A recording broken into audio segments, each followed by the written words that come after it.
Bonjour à tous, j'espère que vous allez bien. On se retrouve aujourd'hui pour une nouvelle vidéo dans laquelle on va parler un petit peu de Forza Motorsport 2023 et de Gran Turismo 7. Vous le savez peut-être déjà, mais récemment, pendant la conférence du Xbox Showcase et pendant le Forza Monthly du 13 juin 2023, on a eu beaucoup plus d'informations sur Forza Motorsport, via les nouveaux trailers, mais aussi via un gameplay un peu plus long que les gameplays précédemment publiés. Il n'en fallait pas plus pour relancer la sempiternelle guerre entre les fans Gran Turismo et les fans de Forza Motorsport. Comme d'habitude, il y a trois camps. Il y a les fans de Forza Motorsport qui vont retenir uniquement le positif de ce trailer et de ce gameplay. Il y a les fans de Gran Turismo qui vont retenir uniquement le négatif et qui vont pas hésiter à troller les fans de Forza Motorsport. Et puis il y a le troisième camp dont je fais partie, les fans des deux licences, qui essayent de voir objectivement ce qui est mieux fait sur l'un et mieux fait sur l'autre. Ce que je vous propose dans cette vidéo, c'est de faire une comparaison entre Forza Motorsport et Gran Turismo 7 au niveau du rendu visuel. On va comparer la réalisation des environnements, la réalisation des circuits, la réalisation des véhicules, et on verra en fin de vidéo s'il y en a un qui emporte vraiment la bataille entre ces deux jeux. Évidemment, comme d'habitude, n'hésitez pas à me dire si pour vous il y a un gagnant ou si on est vraiment sur un match très serré, voire même peut-être sur une égalité parfaite. Et puis n'hésitez pas, comme d'habitude, à laisser un petit like et à vous abonner. Bien sûr, pensez que dans quelques jours, les précommandes pour Forza Motorsport vont commencer sur Instant Gaming et qu'elles vous permettront d'obtenir le jeu bien moins cher que sur le store Microsoft en ayant tous les bonus de précommande et les différentes éditions.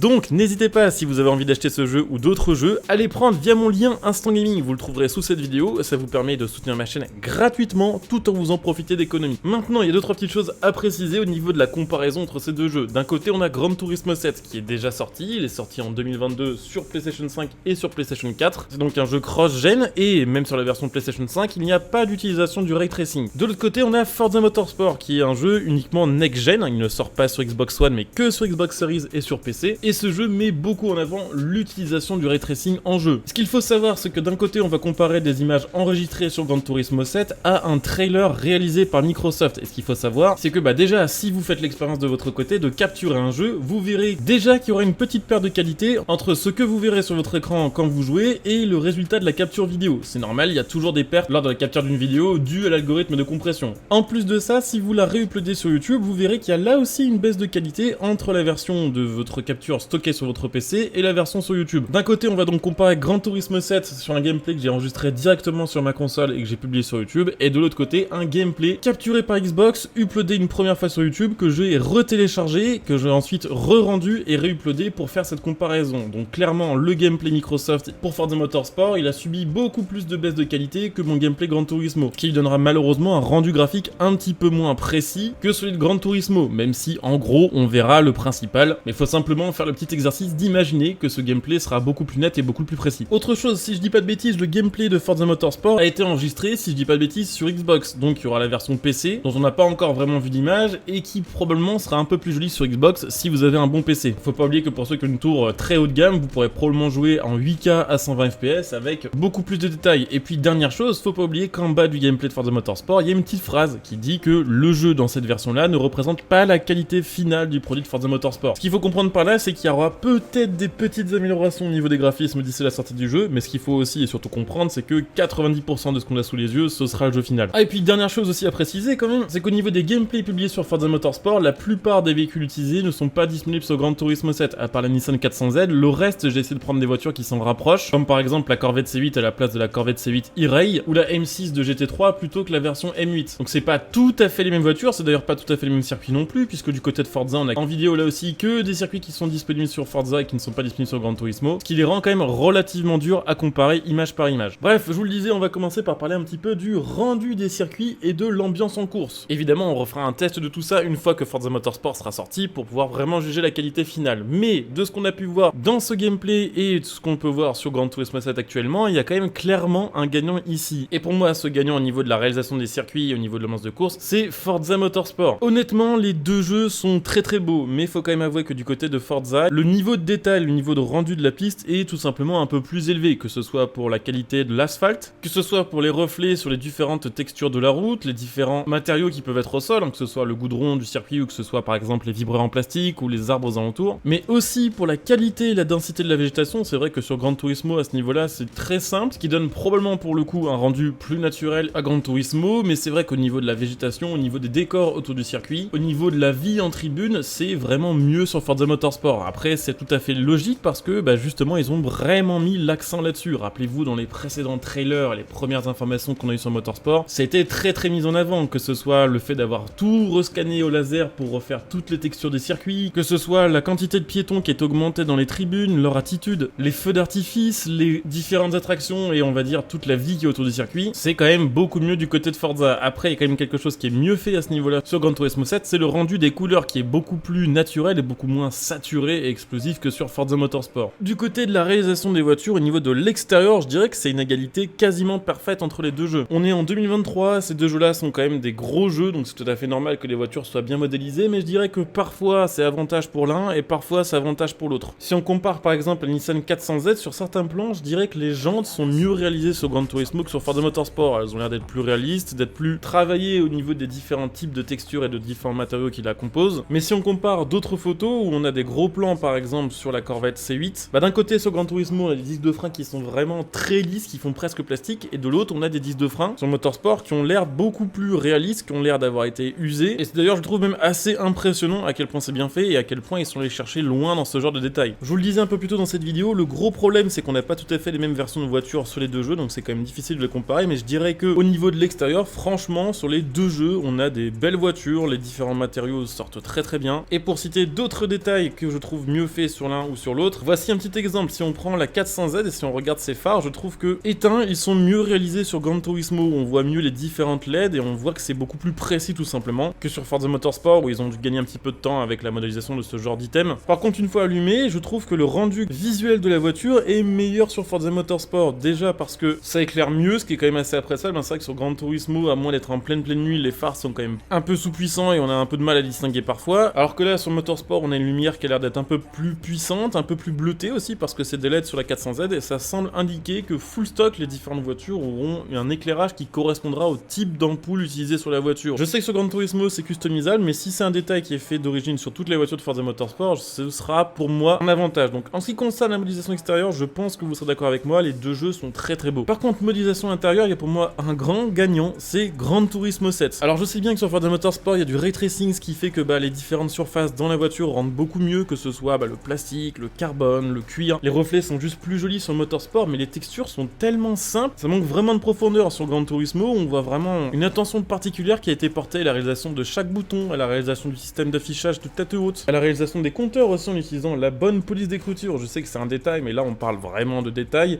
Sachez que sur Forza, il y a eu un délire un moment au niveau d'Horizon 4 où ils ont commencé à refaire toutes les voitures avec les compteurs pour qu'ils utilisent in-game la même police d'écriture que en vrai. Donc s'il y avait 300 voitures avec des compteurs numériques, il y avait 300 polices différentes. C'est un système qu'ils ont supprimé sur Forza Horizon 5 et apparemment ils l'ont supprimé aussi sur Motorsport. Ce qui est un peu bizarre parce que s'ils le faisaient sur Horizon 4, ils avaient déjà les assets, ils pouvaient les récupérer au moins pour ces modèles-là sur Motorsport et sur Forza Horizon 5. Ils l'ont pas fait, résultat on aura probablement la même police in-game dans toutes les voitures, alors que sur Gran Turismo ils se sont fait chier à faire ça. Les jauges sont globalement mieux faites, je dirais. Et puis surtout sur Gran Turismo 7, l'animation de volant est bien plus poussée et les animations tout court sont bien plus poussées que ce qu'on a sur Forza Motorsport. Alors probablement que sur Motorsport il y aura des choses qui vont être retravaillées depuis Forza Horizon 5, mais de ce qu'on a pu voir, il y a toujours pas un tour de volant complet au niveau de l'animation, ce qui est quand même un peu frustrant et ce qui peut être même déstabilisant pour les joueurs au volant. Ça peut même vous sortir un petit peu du jeu. Sur Gran Turismo, il y a un tour de volant complet avec les mains qui se croisent et il y a les différentes animations qui sont réalisées. Je dis pas que ce sera pas le cas pour Motorsport, je dis juste que connaissant le truc, il y a quand même des chances qu'on se retrouve avec des voitures qui ont pas les bonnes animations, ou avec par exemple un pilote qui va passer les vitesses aux palettes alors qu'il y a un levier de vitesse, ou vice versa. Alors que sur Gran Turismo, il n'y a pas ce genre de soucis et que même les voitures qui ont des animations très spéciales, comme la DS avec le levier de vitesse derrière le volant, ils se sont fait chier à le faire. Et en vrai, je dois vous avouer que je trouve ça un peu décevant pour Forza Motorsport parce que c'est vraiment un jeu qui a eu un cycle plus long que d'habitude. C'est un jeu qu'on nous a vraiment vendu en mode on repart de zéro et on recommence tout pour 2023 avec ce nouveau Forza Motorsport, mais au final, ça utilise le même moteur graphique, c'est le Forza Tech. C'est la même base de physique que Forza Motorsport en retravaillé avec des nouveautés, et une physique plus précise, bien sûr. C'est les mêmes modèles 3D de voitures, en tout cas pour une partie d'entre elles, ce qui est assez scandaleux puisqu'on nous avait dit que toutes les voitures avaient été remodélisées, ce qui n'a pas l'air d'être vrai, puisque dans certaines cinématiques, on peut retrouver, en faisant un petit peu attention aux détails, des erreurs de modélisation qui étaient déjà présentes à l'époque de Forza Motorsport 4. Ou alors ils ont remodélisé, mais ils ont refait les mêmes erreurs, ce qui semble un peu bizarre. Même ne serait-ce que pour la qualité des ondes dans les voitures, je trouve que Gran Turismo fait un petit peu mieux. Donc sur ce point-là, sur la vue intérieure, le cockpit, Gran Turismo, il est un siècle devant. Après, il y a d'autres petits détails qu'on peut comparer. Quand même, il est vrai que la sensation de vitesse a l'air d'être un peu plus agréable sur Forza Motorsport. Alors ça, c'est vrai que sur Gran Turismo, la caméra en vue extérieure, de toute façon, elle empêche toute sensation de conduite. Alors que du côté de Forza Motorsport, on a tendance limite à en faire un peu trop, avec une caméra qui va un peu trembler, différents petits artifices pour rendre le jeu plus vivant. Et même si c'est un peu du cheat quelque part, ça fonctionne bien et ça donne une meilleure sensation que sur Gran Turismo 7. Au niveau de la modélisation du son des voitures. Alors le souci, c'est que la seule voiture que je peux vraiment comparer sur ces deux jeux, là, ça va être la 400Z. Et en comparant la 400Z à des vrais sons qu'elle fait en vrai, j'ai trouvé que les deux jeux étaient à peu près à égalité. Il y en a aucun des deux qui est extrêmement réaliste, mais les deux sont pas loin de l'être avec leurs petits défauts et leurs petites particularités.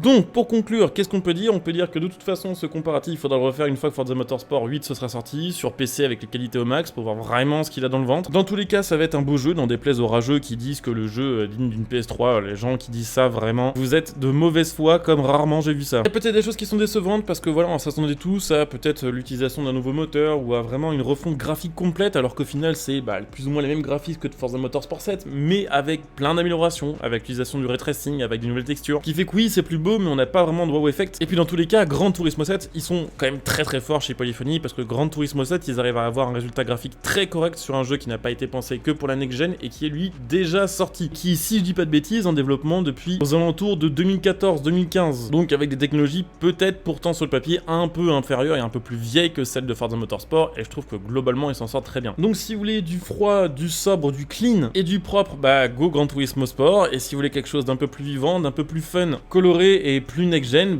direction Forza Motorsport, ma foi, ça a pas l'air beaucoup plus compliqué que ça. En tout cas, j'espère que cette vidéo vous aura aidé peut-être à voir les défauts de l'un et les défauts de l'autre, les qualités de l'un et les qualités de l'autre. Je sais que dans ma communauté, il y a des gens sympas, il y a des gens réfléchis, donc à mon avis, après une vidéo comme celle-ci, peut-être que certains auront commencé à rédiger un commentaire un peu insultant sur l'un des deux jeux au début et vont le changer à la fin. Dans tous les cas, si vous avez apprécié cette vidéo, si elle vous a aidé à y voir un peu plus clair, n'hésitez pas à soutenir la chaîne en venant me follow sur Twitch pour les prochains lives, en utilisant votre Prime pour soutenir la chaîne gratuitement et profiter de plein de petits bonus, et puis pourquoi pas aussi en devenant des soutiens via le bouton rejoindre. Ça aide beaucoup la chaîne et vous avez plein de bonus, donc n'hésitez pas. Je coupe cette vidéo ici, je vous dis à très bientôt, bon jeu à tous, ciao.